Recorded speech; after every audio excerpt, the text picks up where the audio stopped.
The ice doesn't forgive mistakes, and tonight, it was hungry. The arena breathed like a living thing. Cold air pressed into my lungs, sharp and clean, carrying the scent of steel, sweat, and something electric. Anticipation, maybe fear. 40,000 people roared above the ice, a sound so loud it blurred into a physical force, vibrating through my skates and straight into my bones. I loved it. That was the part no one understood. As I stepped onto the ice, the lights hit me full in the face. White, unforgiving, exposing every flaw, every scar. The ice cracked softly beneath my blades, a familiar whisper, like it was greeting me by name. Ethan Cross. Omega. Problem. I rolled my shoulders, feeling the tight pull of old bruises, the ache that never quite left anymore. Across the rink, the opposing team lined up in disciplined silence, dark jerseys, rigid posture. And then there he was. RYAN HALE. Alpha. Captain. League darling. He stood taller than most, broad shoulders relaxed like this was all effortless for him. His helmet was tucked under his arm, dark hair damp from warm-up, jaw clenched, in that calm, disciplined way that made sponsors weak at the knees. The man looked like he'd been engineered in a lab labeled ideal alpha specimen. Our eyes met. The noise faded, not completely, but enough. He didn't smirk, didn't sneer. He just looked at me, steady and focused, like he was already calculating angles and momentum. Predator math. I gave him a sharp smile in return. The kind that said I'm not scared, even when fear curled low in my gut. The puck dropped. I didn't even see him come at me. I felt him. A sudden wall of force slammed me into the boards, air ripping from my lungs. My shoulder screamed in protest as my helmet knocked against the glass. The impact rattled my teeth, but my skates held. Barely. Ryan's body pinned me there, precise, controlled. Not dirty, not illegal, just exact. He knew exactly how far he could go without drawing a call. I twisted free with a snarl, shoving past him, heart pounding like it was trying to break out of my ribcage. If this story caught you, subscribe. More are waiting. The referee skated by without even glancing our way. Of course. I pushed harder, faster, letting anger flood my muscles. Speed was my weapon. Always had been. They expected Omegas to fold under pressure, to hesitate, to break. I'd learned early that hesitation was death. At the next face-off, Ryan lined up across from me. Close enough that I could smell him. Ice, leather, that faint alpha edge that always made my instincts itch. His eyes flicked to mine. Just for a second. Something sparked there. Not hostility. Interest. My trainer's voice echoed in my head from minutes earlier, low and insistent as he leaned close in the tunnel. Play hard, he'd said. Don't pull back. Let them feel you. It hadn't sounded like encouragement. It sounded like permission. Permission to bleed. I shifted my weight, knees bent, stick tight in my hands. The puck hit the ice, and everything exploded again. Motion, sound, collision. I darted past one defender, then another, stick handling on instinct, the world narrowing to ice and angles and breath. A hit caught me from the side, legal, hard. Another followed, late. My ribs flared with pain, white hot and blinding. Still no whistle. I forced myself upright, chest heaving. I could feel the eyes on me now. Not just the crowd but my own bench. Some of my teammates avoided my gaze. Others watched with the detached interest you'd give a storm you weren't standing in. I knew that look. I'd been it before. The Omega, who draws fire. The convenient target. The one you throw into the grinder because if he breaks, well, there are always excuses. He plays too aggressively. He provokes it. He doesn't know his place. I dug my skates into the ice and kept moving. Anger was the only thing holding me upright now. Anger and stubborn, vicious pride. I refused to be easy. I refused to disappear quietly. Late in the period, it came out of nowhere. A stick hooked my leg from behind as I cut across center ice. I went down hard, shoulder first, pain detonating through my arm. Someone's knee caught my back as I tried to rise. The world tilted. The boards rushed up. Still no whistle. I lay there for half a second longer than I should have, breath burning in my chest, ice cold against my cheek. Above me, the lights blurred. Somewhere beyond the chaos, I felt it. Ryan's presence again, not on top of me, not striking, watching. The ice hummed beneath my body, quiet and patient. Hungry. And I knew, with a sick certainty curling in my gut, that tonight was only the beginning. The press room smelled like stale coffee and cheap cologne, the kind of place where words were sharpened into weapons long before anyone opened their mouth. I sat behind the long black table, jersey still clinging damply to my skin, my shoulder wrapped in ice and stubbornness. The lights were too bright. They always were. Designed to expose every twitch, every crack. Across from me, 2 seats down, sat RYAN HALE. He looked exactly the same as he had on the ice, calm, controlled, irritatingly untouched. His hair was still damp, his posture relaxed, hands folded neatly in front. Of him like this was just another obligation on a very organized schedule. The moderator cleared his throat. Let's begin. The first question hit me like a puck to the ribs. Ethan, a reporter from one of the louder networks, said, leaning forward with a grin that suggested he'd been waiting all night.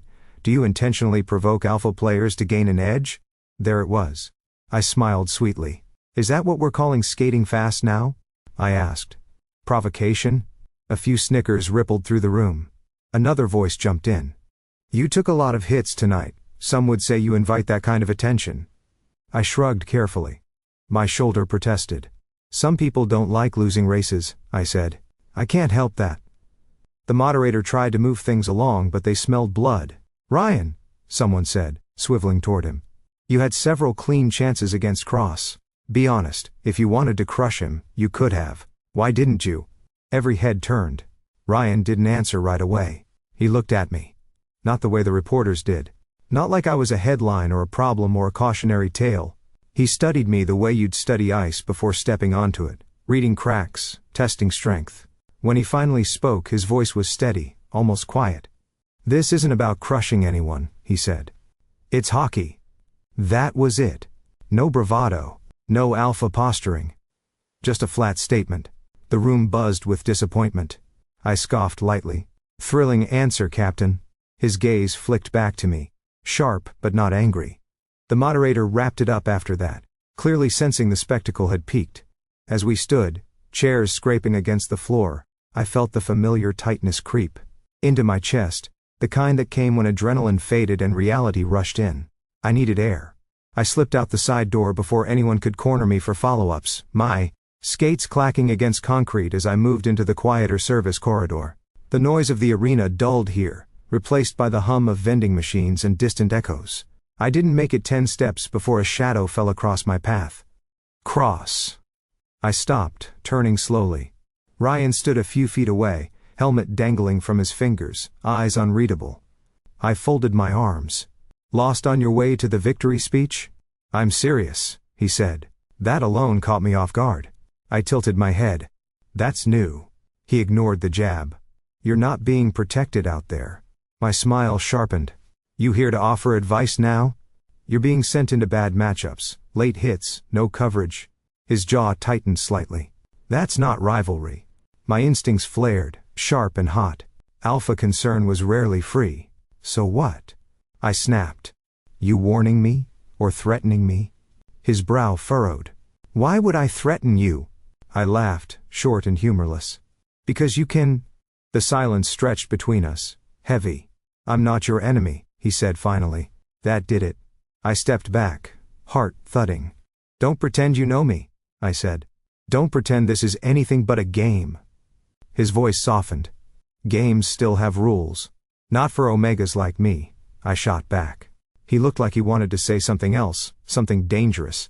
But instead he stepped aside, giving me space. I walked past him without another word, spine rigid, anger buzzing beneath my skin. Behind me, the corridor stayed quiet. But the crack had already formed. And for the first time, I wondered if the ice beneath my feet wasn't the only thing starting to fracture. Patterns are easy to ignore when you don't want to see them. I learned that over the next 3 games. Different arenas. Same result. By the third period of the third game, my body felt like a poorly stitched accident. Yellow bruises bloomed along my ribs and hips, layered over older ones that hadn't faded yet. Every breath pulled sharp against my side, a reminder that pain doesn't reset between matches just because the calendar does. The locker room smelled like antiseptic and sweat. I sat on the bench, elbows on my knees, staring at the floor while someone taped my wrist again, too tight, too fast. Next shift, Cross, the equipment guy muttered. I looked up at the clock. Of course. The opposing line was already hopping the boards. Big bodies. Known hitters. One of them had a reputation for finishing checks a second too late. Never enough for a penalty, always enough to hurt. I glanced down the bench. No one met my eyes. On the ice, it was the same story. I was fast, faster than all of them. But speed only gets you so far when no one has your back. I cut wide, pulled defenders with me, created space. No support came. I took the hit anyway. Shoulder into chest. Elbow skimming ribs. The puck disappeared. The whistle didn't come. Back on the bench, I sucked in air that felt too thin. That was when it stopped being coincidence. I watched the rotations with new eyes. My shifts always lined up with the dirtiest matchups. When I was out there, our defensemen stayed cautious instead of aggressive. When I went down, the play continued. I was the expendable variable. During the break, I leaned toward my linemate, Mark, a beta with steady hands and a habit of whistling under pressure. "You seeing this?" I asked quietly. He hesitated. That pause told me everything. He wiped his face with a towel, eyes fixed on the ice. "You skate hard," he said. "Sometimes things happen." I waited. Nothing else came. "Right," I said, voice flat. "Things just happen." He didn't look at me. After the game, I headed straight for the trainer, then past him. The coach's office door was half open, light spilling out in a harsh white line. Inside, everything was clean to the point of discomfort. Glass desk, steel chairs, no personal items. Like no one was meant to stay long. He didn't look surprised to see me. "You wanted to talk?" he asked. I shut the door behind me. The click echoed. "Why am I being sent out against their enforcers every shift?" I asked. "Why isn't anyone covering when I drive the zone?" He leaned back in his chair, folding his hands. "Calm. Professional. You're one of our strongest skaters," he said. "You can handle pressure." "That's not an answer." He smiled thinly. "You'll manage." There it was. "I'm getting hit late," I said. "I'm not being protected." He shrugged. "Refs miss things." My ribs throbbed, like they were keeping time. "You keep saying that," I said slowly. "You keep saying I'll be fine." "You will," he said. "You always are." The conversation was over before it ended. I walked out with my jaw locked, the hallway spinning slightly under the fluorescent lights. Back in the locker room, I peeled off my gear piece by piece. Every movement sent small sparks of pain through my torso. I barely noticed anymore. Pain had become background noise, like the crowd, like the expectations. Like the way omegas were treated when they were useful but inconvenient. As I sat there, chest wrapped tight, it clicked into place with ugly clarity. They weren't trying to win with me. They were trying to break me. A damaged asset sells faster.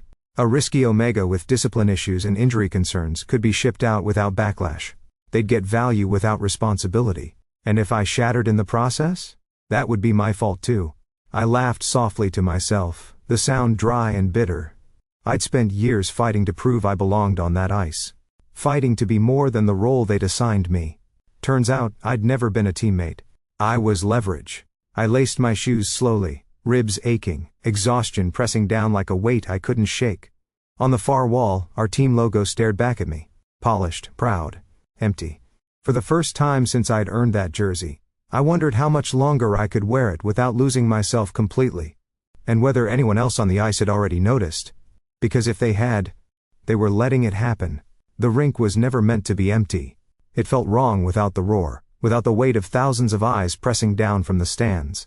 At night, stripped of spectacle, it became something else entirely. Raw, honest, almost sacred. The lights were dimmed to a soft glow, leaving long shadows stretched across the ice. Ventilation hummed overhead, steady and distant, like breathing.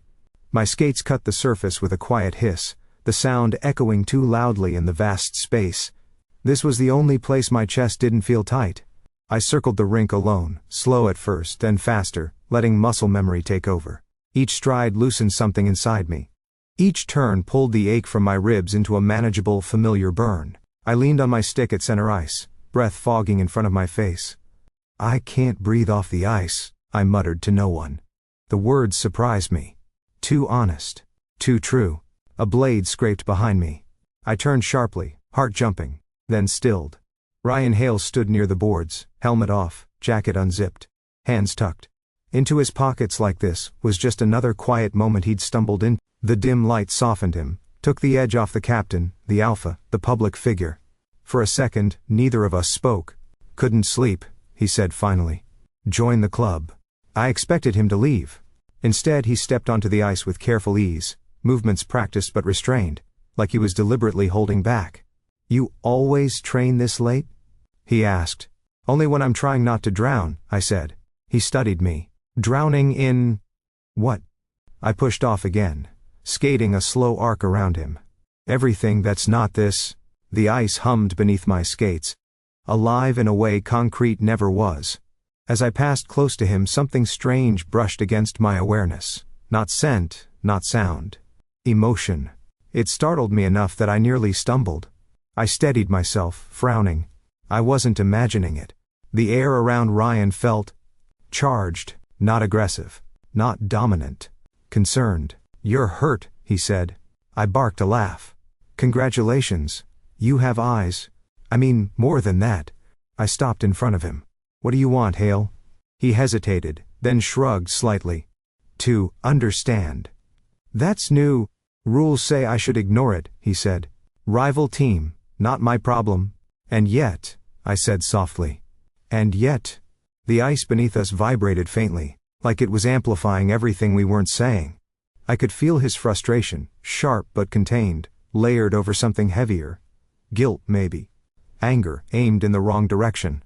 It seeped through the rink, straight into me. Who decides the rules? I asked quietly. He looked down at the ice. People who benefit from them. Funny, I said. Same where I'm from. Our eyes met again. This time, the silence didn't feel hostile. It felt dangerous in a different way, like stepping too close to an edge you didn't know was there. You shouldn't be out there alone, he said. I stiffened. Don't start. I'm not telling you what to do. Sounds like it. He sighed. You think I like watching this? I swallowed. Then why do you? Because stopping it means breaking things. Good, I said. They're already broken. For a moment, I thought he might reach for me, not in a violent way, not even a possessive one. Just grounding. The thought sent a jolt through my system. Instead, he stepped back. I don't have answers, he said. Not yet. I'm not asking for rescue, I replied. Just don't pretend this is fair. He nodded once. It's not? That was all. We stood there a few seconds longer, the ice holding our reflections like parallel lines that never quite touched. Then he turned toward the exit. Be careful, Cross, he said over his shoulder. I watched him go, the strange echo of his emotions still humming through the rink. Careful doesn't keep you breathing, I said. He didn't respond. Alone again, I pushed off once more, skating harder this time, heart racing for reasons that had nothing to do with pain. We hadn't agreed on anything. But something had shifted. And the ice, faithful, merciless witness, had felt it too. By the time the puck dropped, I already knew how the night would end. Not the score. Not the headlines. The damage. The opposing team skated out heavy and hungry, shoulders loose, grins sharp. This wasn't speed versus speed hockey. This was attrition. Wear them down. Break what moves too fast. And once again, I was lined up across from their dirtiest unit. No surprise there. The first hit came early, shoulder into chest, clean enough on paper, brutal in execution. I bounced off the boards, caught myself, kept moving.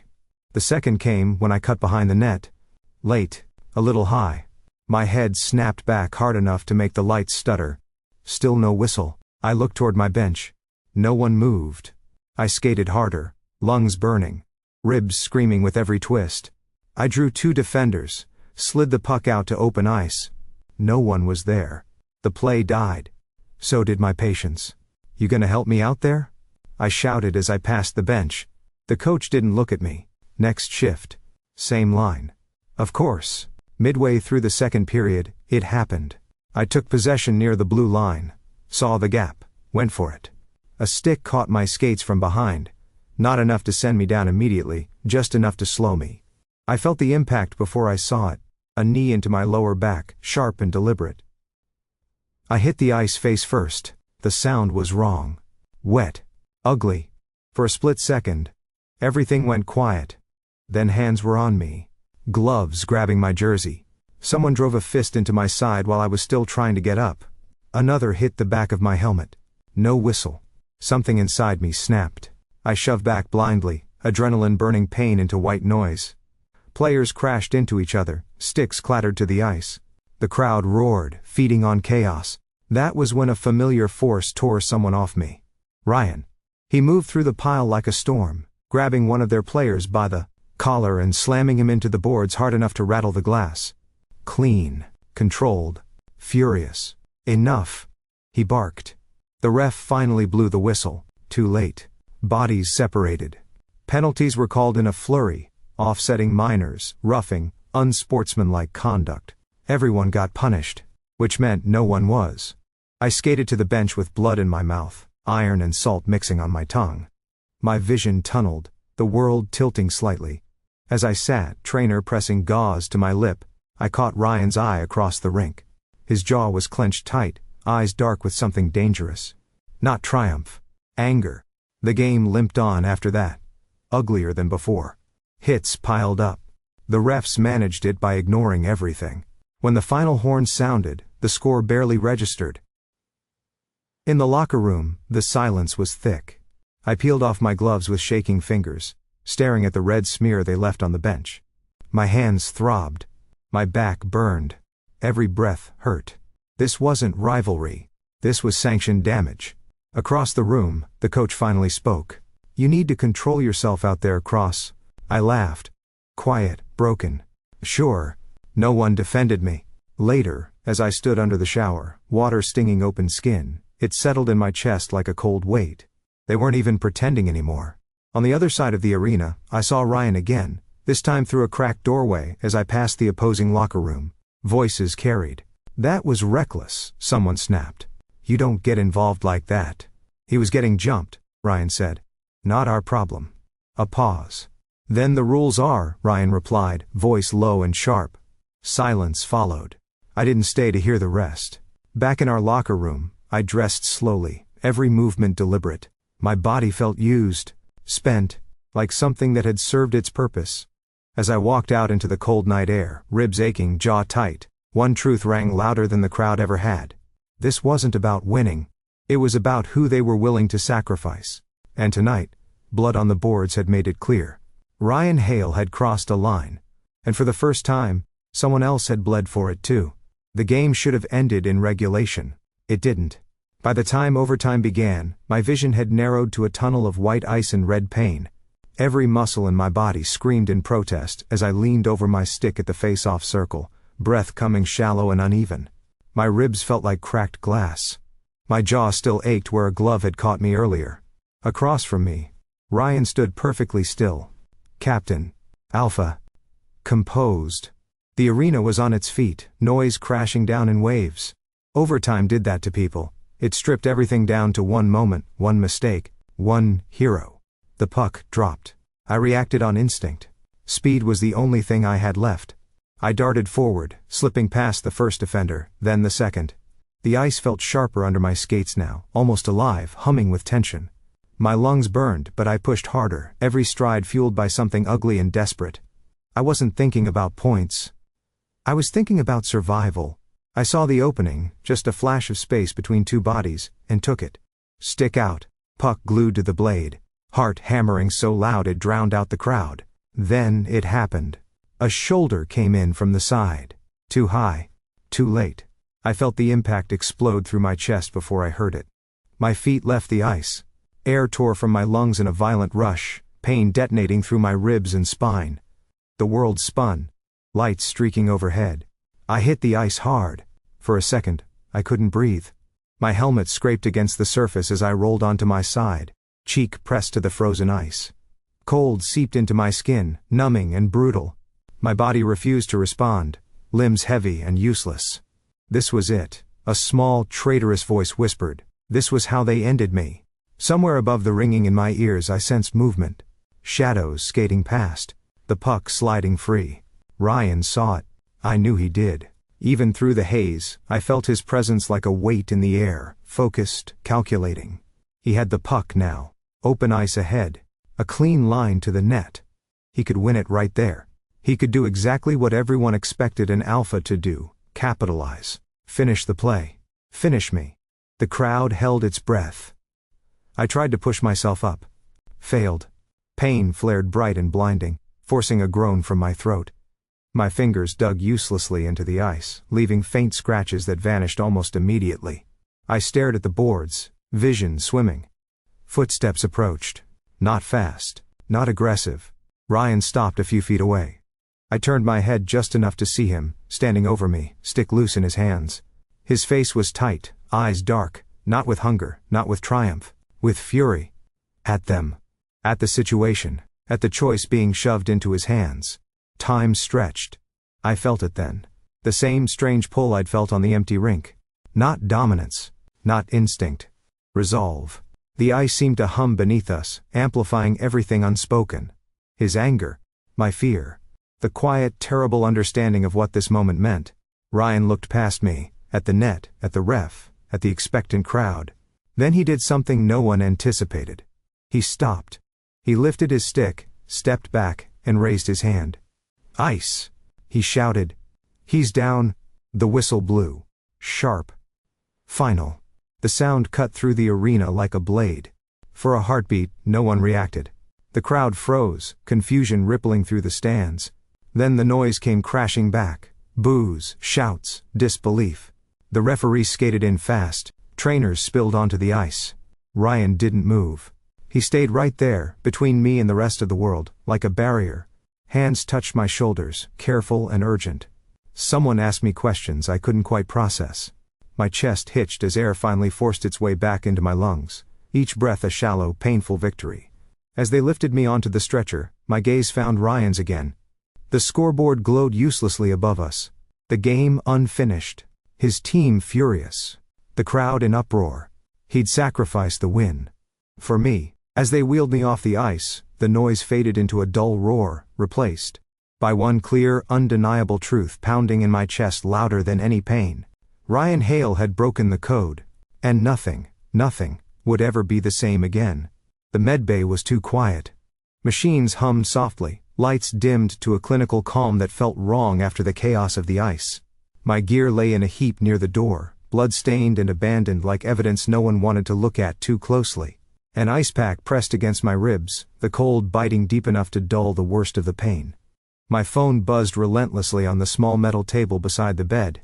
I didn't need to look to know what it was. Hale throws game in overtime. Alpha captain shows weakness. Code broken. League in shock. The words blurred together.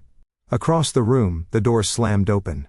Voices spilled in from the corridor. Sharp, angry, barely contained. "What were you thinking?" Someone barked. "You embarrassed us. You don't hesitate in overtime, ever." I didn't have to see Ryan to know he was standing there, absorbing it all without flinching. I felt it instead, the tension leaking through the walls, thick and heavy. Then the voices faded, replaced by silence. The door creaked open. Ryan stepped inside. Up close he looked different. Not polished. Not composed. His hair was damp with sweat, his jaw tight, shoulders rigid like he was bracing for another hit that hadn't come yet. He closed the door behind him. We stared at each other for a moment, the space between us filled with everything that had happened, and everything that hadn't. "Why?" I asked. My voice came out hoarse, stripped of its usual edge. He didn't pretend not to understand. "Because you were hurt," he said. "That's never stopped anyone before." He exhaled slowly. "It should have." I swallowed, ribs flaring as I shifted slightly on the bed. "You could have won." I know. The admission hung in the air, heavy and undeniable. "So why stop?" I pressed. "Why risk everything?" He stepped closer, eyes steady on mine. "Because you're not a thing," he said. "You're not a play to finish, or an obstacle to remove." Something in my chest cracked open at that. I'd built my armor out of humor and defiance, sharp words, sharper smiles. It was easier than admitting how often I felt reduced to parts and statistics. For once, I didn't joke. "I'm used to being treated like one," I said quietly. His expression tightened. I noticed. Silence settled between us, not uncomfortable this time. "Honest. They're furious," he added after a moment. "My team. Management. The league." I huffed a weak laugh. Let me guess. That's not how alphas play. Something like that. And, you? He didn't answer right away. His gaze drifted briefly to my bandaged side, then back to my face. I don't regret it, he said. The words were simple, unpolished, real. For the first time since I'd stepped onto the ice as a pro, I felt something shift, not in my body, but deeper, a loosening, a fragile sense that maybe I wasn't as alone in this fight as I'd thought. Thank you, I said. The words felt strange on my tongue. He nodded once, like he understood the weight behind them. I should go, he said. Before they send someone to drag me out.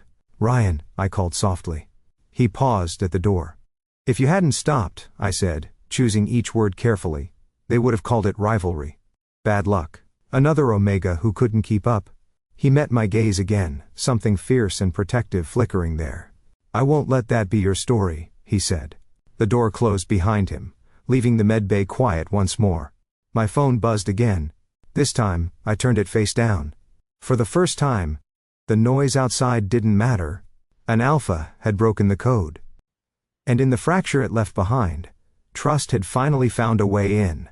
The office smelled like money and disinfectant. Glass walls. Polished metal. Framed jerseys mounted like trophies from better, more obedient seasons. My agent sat beside me, jaw clenched, while the team's general manager flipped through papers he already knew by heart.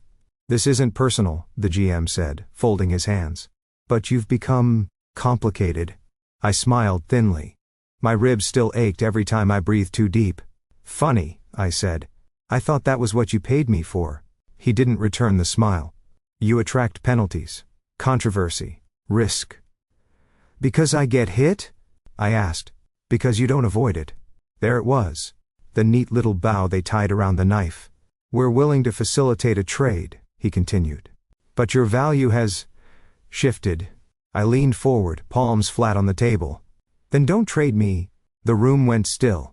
I'm done, I said. Terminate the contract. My agent swore under his breath. The GM's eyes sharpened. You'll be labeled difficult. I already am. I stood before he could say anything else. The decision settling into my bones with a strange, light relief. Walking out felt like stepping into cold air after being trapped underground. Outside, night swallowed the city in neon and shadow. I didn't know where I was going. I just walked, hands shoved into my jacket pockets, breath fogging in front of me. My phone buzzed. Ryan, you free? I hesitated, then typed back. Just burned my bridge. His reply came fast. I'll bring the matches. We met a few blocks away, under a flickering streetlight that painted his face in alternating gold and shadow. He looked tired, real tired. The kind that sank past muscle and into the soul. Don't tell me, I said. You too? He exhaled. They gave me a choice. Apologize publicly, reaffirm the code, and stay. I searched his face. You didn't. No. Something warm spread through my chest, unexpected and dangerous. Guess that makes us unemployed, I said. He huffed a short laugh. For now. We started walking, no destination in mind, the city humming quietly around us. Traffic whooshed past. Somewhere, music spilled out of an open bar door. So, I said. You just torched a captaincy. You just torched a career, he countered. I grinned. I've been doing that since draft day. He shook his head, smiling despite himself.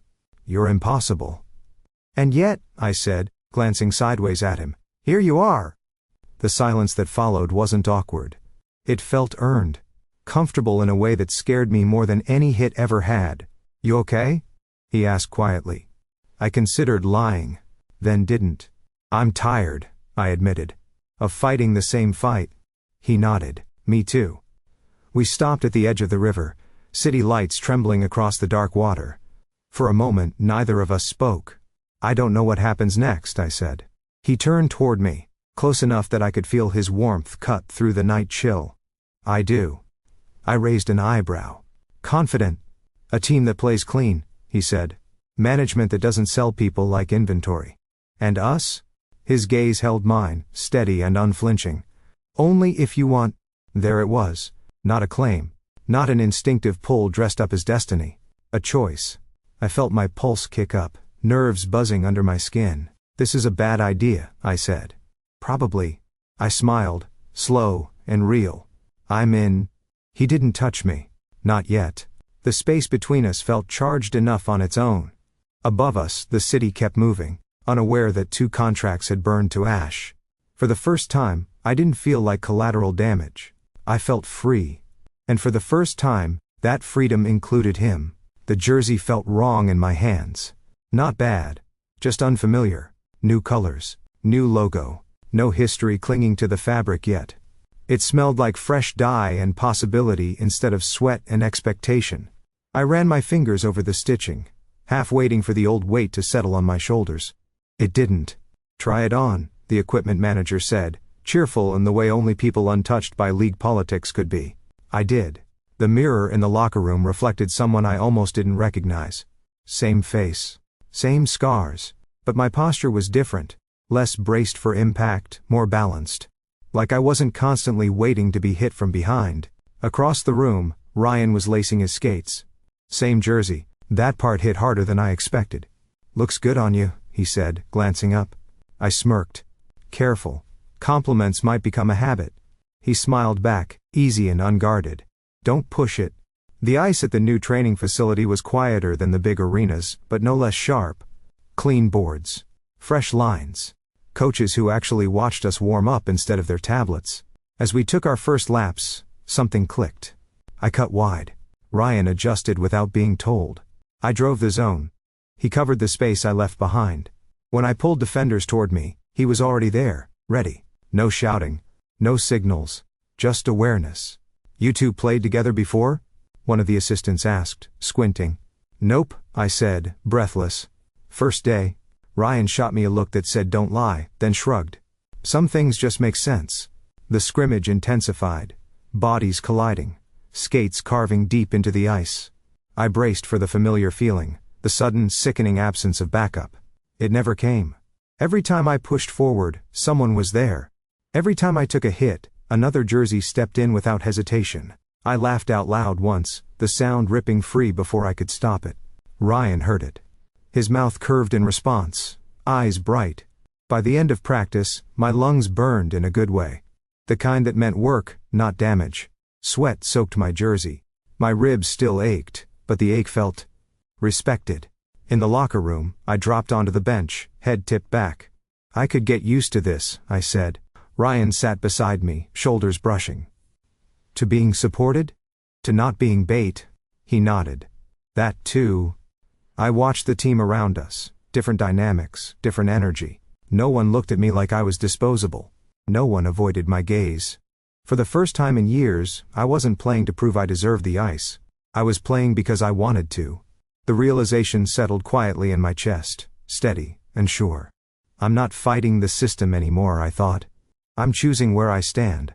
Ryan caught my expression. What? I smiled, softer than usual. Nothing, just realizing something. Dangerous? Maybe. I stood, slinging my bag over my shoulder. But good. As we headed out together, the echo of our footsteps matched, side by side. Same jersey. Same direction. And for once the ice beneath my feet felt like it was finally on my side. The crowd didn't know what to expect from us. New roster. New chemistry. 2 players with reputations that still clung like stubborn stains. Problem Omega, Traitor Alpha. The commentators said our names with careful neutrality, like they were waiting to see which version of us would show up. I stepped onto the ice and let the noise wash over me. Different arena. Same cold. Same breath fogging inside my helmet. But this time, something was different. When the puck dropped, we moved like we'd been playing together for years. Not flashy. Not reckless. Just right. Ryan held the center with calm authority, while I cut through the wings, drawing pressure, slipping free at the last second. No one tried to break me. No one needed to. The goal came late in the third period. My assist.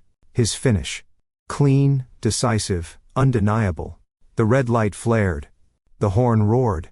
The crowd erupted. Not because of controversy, not because of violence. Because it was good hockey. When the final buzzer sounded, the score held. We'd won. In the handshake line, Ryan's glove brushed mine, barely there, barely anything. Enough. The locker room afterward was quiet in the way that only real wins leave behind. No shouting. No chest thumping. just the low hum of exhaustion and satisfaction settling into muscles and bone.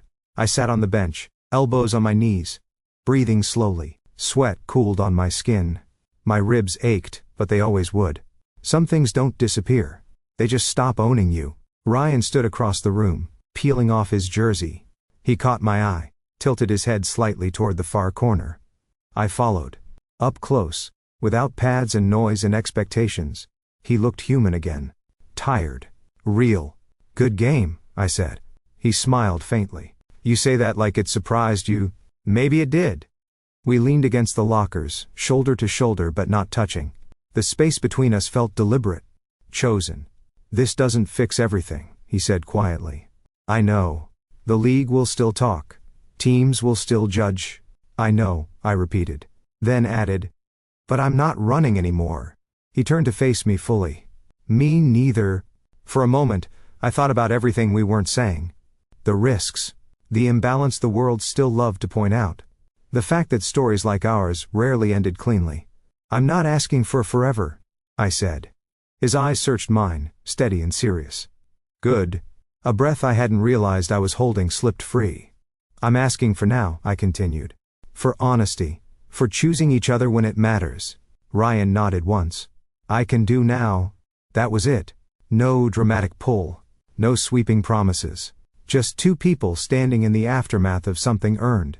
He reached out, not fast, not claiming, and rested his hand briefly against my wrist. Warm, solid, fire. Not the kind that burned out of control. The kind that stayed. I'm glad you didn't break, he said softly. I met his gaze, the corner of my mouth lifting. I'm glad you stopped. We stood there a moment longer, then turned back toward the room, toward the team, the future, whatever waited next. The ice would always remember. But this time, it wasn't where the fire lived. That belonged to us. Time did what hits and headlines never could. It settled things. The league didn't change overnight, nothing that big ever does, but cracks spread through the old surface. New protocols. Quiet conversations. Coaches watching their benches a little more carefully. Refs blowing whistles they used to swallow. People learned. I watched it all from the ice, healthy again, lungs full, ribs mended enough to forget the pain unless the weather turned. The scars stayed, thin white lines under skin that had learned how to heal without apologizing for it. The crowd still knew my name. But they said it differently now.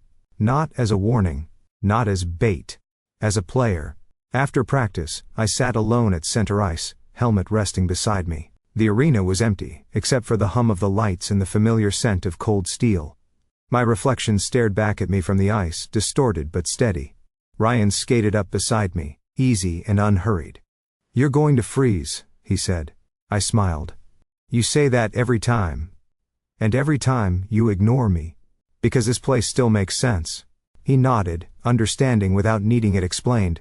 He never tried to cage me, never asked me to soften or shrink. He chose me the way I chose him, without ownership, without fear. We'd never promised forever. We didn't need to. What we built was quieter than that. Stronger. Something that fit into our lives instead of consuming them. I got a message from the league office, he said casually. I raised an eyebrow. Should I be worried? Only if you hate progress, he replied. They're reviewing player safety policies again. Your name came up. I exhaled, a small laugh escaping me. Figures. We sat there in silence, skates resting on the ice, breath fogging lightly. I pressed my palm against the surface, feeling the faint vibration beneath. Constant, patient. The ice hadn't forgotten anything. It never did. But neither had I. I remembered every hit, every ignored whistle, every moment I'd been told to endure instead of be protected. I remembered how close I'd come to breaking. And I remembered the moment someone stopped. I stood, offering Ryan a hand. He took it without hesitation. As we skated off together, I glanced back once more at the empty rink. The ice doesn't forgive. But we learned. How to choose. How to stop. How to stay. And that, finally, was enough.